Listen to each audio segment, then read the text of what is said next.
Taga Negros ako, pero Taga ngayon saan dito ka ako po? sa Negros taga daw po, Negros. Negros. Pero dito ako ngayon sa Batangas. Nasa Batangas si Sir. Ah, ilan anak mo? Isa. Single ka ba? Single. Kahit anong ipopost pa natin single. Di ba? Yan ang gusto ko. Kasi dito, ma'am, alala ko, ma'am, dito, sabi ko nga sa inyo, bawal ang magsinungaling kasi mapapanuuran tayo sa social media. Pagpipestahan talaga tayo pag tayo nagsisinungaling. Ano? Pero may tatanong ako sa iyo, yung Tapos sir, ilang taon? may tatanong, Opo. may tatanong ako. Halimbawa, nagka-chat na tayo, pero sana pag ako'y nakikita mo sa TikTok, huwag ka dapat magagalit pag hindi ako umakyat sa live. Yun. Kasi yun lang ang libangan ko dito, relasyon na ako ng gaya, nagagalit. Ay, Hindi po. hindi Pero ako ganun, sir. ito sa inyong Kasi, dalawa. alam mo, Ito, pakinig kayong dalawa, ako nang papaliwanag sa inyo. Hindi nyo naiintindihan ng isa't isa, no? Teka muna, hindi ako magaling. Pero alam ko style ng ganito. Pag nasa social media tayo at nagkakilala tayo sa social media, depende sa usapan ninyo. Kung anong rules, anong bawal, depende. Kasi minsan, hindi ko sinasabi na pag kayo nagkakilala sa social media ay aalis na tayo. Hindi po yun yun. Kasi may time na wala kayong makausap kasi si Sir ay busy sa trabaho. Ganon din si Madam. May time tayo talagang naghahanap tayo ng aliw. Pero hindi po lingid sa kaalaman natin na nanonood lang tayo kasi wala yung kausap natin. Hindi po yung sa madaling salita is hindi na natin nakikita ay gagawa tayo ng katarantaduhan. Kaya hindi po tayo makakita ng totoo eh. Kung talagang mahal niyo yung isang tao, kahit magpaikot-ikot pa dyan yung star, hindi po tayo tutuka. Sa madaling salita, kahit anong paramdam ng isang lalaki, kahit anong paramdam ng isang babae, kahit na masabihin na natin magpaikot-ikot siya sa likod ng poste mo, kung naiintindihan yung ibig ko sabihin, sa taong nagtitiwala lang tayo, mag-i-stay. Okay? Yun po yung sinasabing pagmamahal dito. Hanggang sa mawala kayo sa social media kasi napapag-usapan yan. Hindi agad, oy, alis ka dyan ha. Oy, ayoko ng ganyan ha. Hindi po ganun eh. Paano nyo masusubukan ang relasyon ninyo?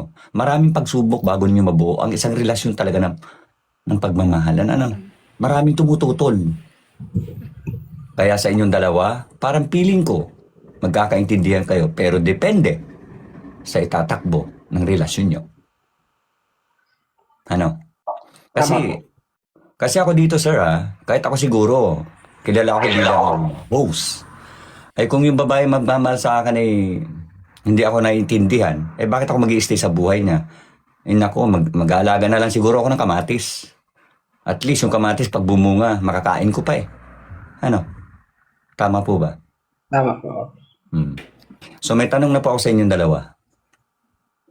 Ikaw muna, sir, ang tatanungin ko. Sige po. Thank you so much sa nagbibigay sa akin ng gift. Eto, sir, ang tanong ko sa inyong dalawa. Sir, sabi ko nga po, pumapasok tayo sa social media. Sir, sabihin na natin nanonood ka ng TikTok, sir. Sir, sabihin na natin nagla-live ka sa sir. Sir, kaya po ba natin patunayan sa isang tao kung sakali magmamahal tayo na kaya natin ibigay yung oras natin, hindi tayo maduduling sa iba na makikita natin? Yun lang po, tanungan ng diretsyo.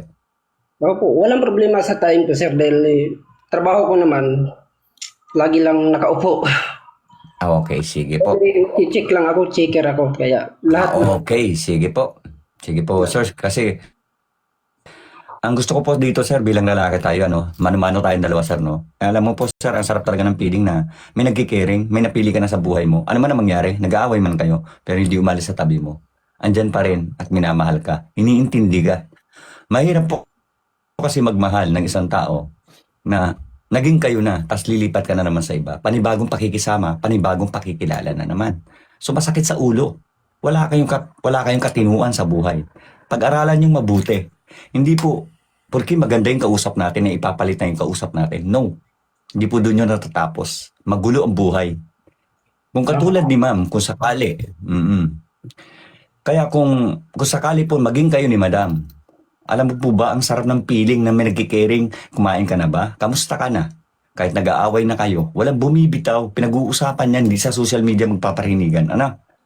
Okay na, sir? Opo, okay. Okay. Ikaw naman, madam. May tanong ako sa iyo, madam. Halika rito. Ma'am, for example po, dumating yung time na maging kayo ni sir. Ito na po yung tanong ko sa iyo, madam. Ma'am, kaya pa ba natin panatilihin yung relasyon natin kahit na magulo ay kaya nating ayusin sa malinis na paraan? Ma'am. Opo, sir. Ay, host, kasi, ang ano ko kasi, yung time ko, dito kasi sa ibang bansa, ang time ko gabi lang. Pero kung araw, hindi talaga ako makaano yan. Oo. Pero mas maganda nga po yun, ma'am. Baka Yung sa akin pagsasabi. ganito, wala akong time sa kanya. Oo. Pero ito, ma'am, ha, hindi naman lingid sa kaalaman ng mga lalaki rito, ha. Pag tayo pumasok sa LDR na lalo na nasa ibang bansa, sana mag-adjust naman kayo. Hindi yung pag hindi naka-reply sa inyo, sasabihin nyo, wala na kayong oras sa akin. Hindi nyo alam yung oras niya ay magkaiba kayo.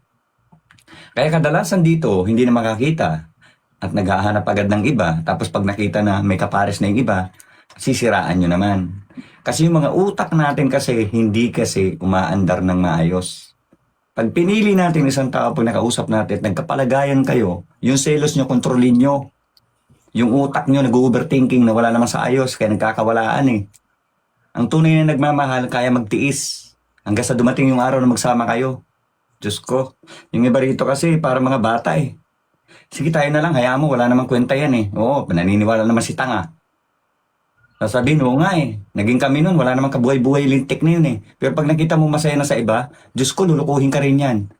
Ang galing yung maninira, no? Huwag pong ganon. Ang relasyon ay tumatahimik sa private. Huwag na sa social media. Ano? Okay? So may tanong na po ako sa inyong dalawa. Go or pass? Go or pass? Tanongan mo yung si boss doon. Boss Don, go or pass? Go. Go? Go? Parang dalawa eh. Go po? Go, go. Go. Sige po. Madam, go daw si sir. Ikaw, ma'am. Go? Go, ma'am. Try. Kaya nga, Try. hinihintay ko. Hindi, hinihintay ko lang. Bakit? Wow. Kung go siya, di go eh. Ayan, oh. Sige po, ma'am. Sir, Don. Pero, Ano na po? sir, host, yung Oh. sa akin lang host baka magalit yan sa akin kasi panay ako pasaway sa TikTok pag magpasok ako. Hindi, ma'am. Wala naman po problema yung pagpapasaway. Depende po sa usapan ninyo. Kung kayo magkakasundo, kung makikilala niyo yung bawat isa, ipapakilala mo kung sino ka talaga, wala mang problema. Sasabayan ka lang niya eh. Depende sa pasaway ha. Kasi meron tayong pasaway dito, real talk mama, may pasaway tayo dito talagang naghahanap talaga pasaway na hindi maintindihan, hindi makontento. Yun po yun ano. Real talk mama, direct to the point, huwag po kayo magagalit sa akin. Kasi marami ako napapansin na ganyan. Kung may jowa na, may jowa na. Hindi yung, alam mo ba yung may sumasayaw-sayaw pa na hindi maintindihan, sarap kurutin sa singit. Kung jowa ko lang yun, kukurutin ko yung tinggil nun. Real talk, direct to the point. So, yun lang po, ma'am. Yun lang sa inyong dalawa.